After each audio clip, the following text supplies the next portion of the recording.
വളരെ പ്രധാനപ്പെട്ടൊരു ചടങ്ങിന് സാക്ഷ്യം വഹിച്ചതിന് ശേഷമുള്ള സന്തോഷത്തിലാണ് ചങ്ങനാശ്ശേരി പ്രദേശം. അവിടുത്തെ ദേവാലയത്തിലെ നേരത്തെ പ്രതികരണങ്ങൾ വൈദികർ ഉൾപ്പെടെയുള്ളവരുടെ സന്തോഷമൊക്കെ പ്രകടിപ്പിക്കപ്പെടുന്നത് നമ്മൾ കണ്ടതാണ്. വത്തിക്കാനിലെ ചടങ്ങ്, നേരത്തെ നടന്ന ചടങ്ങിൻ്റെ ദൃശ്യങ്ങളും ഇപ്പോൾ നമ്മൾ സ്ക്രീനിൽ കാണുന്നുണ്ട്. ഫാദർ ഡോക്ടർ ജോസഫ് പാറയ്ക്കൽ അങ്ങ് ദീർഘനേരമായി അവിടുത്തെ ചടങ്ങുകളെ കുറിച്ചൊക്കെ വിശദീകരിക്കാൻ നമുക്ക് സാധാരണ നിലയിൽ പെട്ടെന്ന് മനസ്സിലാകാത്തതാണല്ലോ. ഇപ്പോൾ വിശ്വാസികൾക്ക് ഇതുമായി ചേർന്ന് നിൽക്കുന്ന ആളുകൾക്കും വൈദികർക്കും ഒക്കെ വേഗത്തിൽ മനസ്സിലാകും. പക്ഷേ പ്രേക്ഷകർക്ക് എല്ലാവർക്കും മനസ്സിലാവണമെന്നില്ല. അങ്ങ് ആദ്യം മുതൽ എന്താണ് അവിടുത്തെ ചടങ്ങുകളുടെ പ്രത്യേകത, കുപ്പായത്തിൻ്റെ പ്രത്യേകത, അങ്ങനെ എല്ലാ കാര്യങ്ങളും വിശദീകരിക്കുന്നുണ്ടായിരുന്നു. സഭയ്ക്ക്, നമ്മുടെ പൊതുസമൂഹത്തിനാകെ എത്രത്തോളം വലിയ നേട്ടമാണ് നമ്മുടെ നാട്ടിൽ നിന്നിങ്ങനെ മാർപ്പാപ്പ കഴിഞ്ഞാൽ ഈ പൗരോഹിത്യ ശ്രേണിയിലെ പ്രധാനപ്പെട്ട പദവിയിലേക്ക് നമ്മുടെ നാട്ടിലെ ഒരാൾ ഉയർത്തപ്പെടുമ്പോൾ എത്രത്തോളം അത് നമ്മുടെ നാടിന് കൂടി പ്രധാനമായി മാറും. തീർച്ചയായിട്ടും. കാരണം വത്തിക്കാൻ എന്ന് പറഞ്ഞൊരു രാജ്യമാണ്, മാർപ്പാപ്പ ഒരു രാഷ്ട്ര തലവനാണ്, മാർപ്പാപ്പയ്ക്ക് വലിയ സ്വാധീനമാണ് ലോകത്തുള്ളത് ഒരു രാഷ്ട്ര തലവൻ എന്ന നിലയിൽ. അപ്പോൾ നമ്മളിതിനെ ഒരു സെക്യുലർ അപ്രോച്ചിൽ കണ്ടാൽ പോലും മാർപ്പാപ്പയോട് ചേർന്ന് നിൽക്കുന്ന ഒരു ക്യാബിനറ്റ് മന്ത്രി എന്ന നിലയിലാണ് കർദിനാളുമാർ നിൽക്കുന്നത്. അപ്പോൾ തീർച്ചയായിട്ടും ഇന്ത്യയുടെ കാര്യങ്ങളൊക്കെ മാർപ്പാപ്പയുടെ മുന്നിൽ അവതരിപ്പിക്കാനും മാർപ്പാപ്പയുടെ ശ്രദ്ധ പിടിച്ചു പറ്റാനും ഒക്കെ കൂവക്കാട്ട് പിതാവിന് ഇനി സാധിക്കുമെന്ന് നമ്മൾ കരുതുകയാണ്.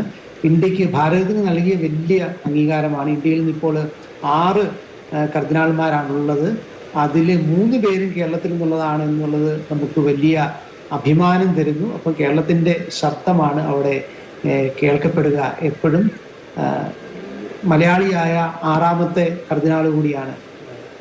പാറേക്കാട്ടിൽ പിതാവായിരുന്ന ആദ്യത്തെ കർദിനാൾ, മലയാളിയായ 6ാമത്തെ കർദിനാളാണ് കൂവക്കാട്ട് പിതാവ്. അതിൽ 3 പേര് ദിവംഗതരായി മരിച്ചുപോയി. 3 പേരാണ് ഇപ്പോൾ ഉള്ളത്.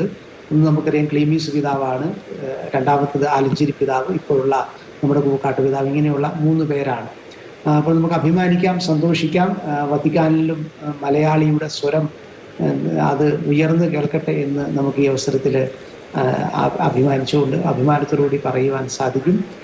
എനിക്ക് വ്യക്തിപരമായിട്ട് അറിയാവുന്ന ആളാണ് കൂവക്കാട്ട് പിതാവ്. അദ്ദേഹത്തോടൊപ്പം റോമിൽ ഏതാണ്ട് 8 വർഷക്കാലം ഒരുമിച്ച് ഞങ്ങൾ ജീവിച്ചതാണ്. എൻ്റെ ഒരു സ്നേഹിതനാണ്, ജ്യേഷ്ഠ സഹോദരനെ പോലെയാണ്. ചെറിയ ചെറിയ കാര്യങ്ങൾ പോലും ശ്രദ്ധിക്കുന്ന വ്യക്തിത്വമാണ്. ഔന്നത്യത്തിലേക്ക് എത്തുമ്പോൾ, ഉയർന്ന പദവികളിലേക്ക് എത്തുമ്പോഴും ഏറ്റവും വിനയാന്വിതനായിട്ട് പെരുമാറുന്ന വ്യക്തിത്വമാണ്. അങ്ങയുമായും വളരെ അടുപ്പമുള്ള ആളാണ്. അങ്ങ് അക്കാര്യം ഏറ്റവും ഒടുവിലാണ് പറഞ്ഞത്. ഏറെ നേരം അങ്ങ് കാര്യങ്ങളെല്ലാം വിശദീകരിച്ചു. വളരെ നന്ദി. ഇത്രയും നേരം അവിടെ നടന്ന ചടങ്ങുകളെ കുറിച്ച് ഉൾപ്പെടെ വിശദീകരിച്ച ഡോക്ടർ ജോസഫ് പാറയ്ക്കൽ, അങ്ങേക്ക് വലിയ നന്ദി. ചടങ്ങുകൾ വത്തിക്കാനിൽ പൂർണ്ണമാകുകയാണ്, പൂർത്തീകരിക്കുകയാണ്. ഇന്ത്യയെ സംബന്ധിച്ചും വളരെ പ്രധാനമാണ് ഈ സ്ഥാനലബ്ധി എന്നാണ് അദ്ദേഹം പറഞ്ഞത്.